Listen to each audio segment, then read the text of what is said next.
except I did not have a relationship with Norman Scott. Jeremy, I kept you off the witness stand to save your life. The prosecution had evidence.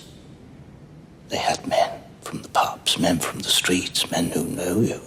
All of them liars. He was of an era when men couldn't, or Englishmen of that class and that background, couldn't possibly admit that they were gay. Even in this scene, he's sticking to that. He's saying, all those men those witnesses were liars, and he frames this whole explanation of, one can only speculate that this might be the case, and he still can't quite let go.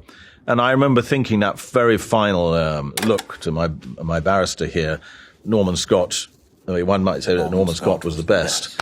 I remember thinking this should be maybe one of the very few glimpses of the real quivering jelly in the soul of Jeremy Thorpe, how much he's suffered from having been so repressed. Although I couldn't admit this either, or Jeremy couldn't admit this, I loved Norman. It was a love affair. It was a thwarted love affair. And so I tried to be a bit vulnerable in this particular close-up.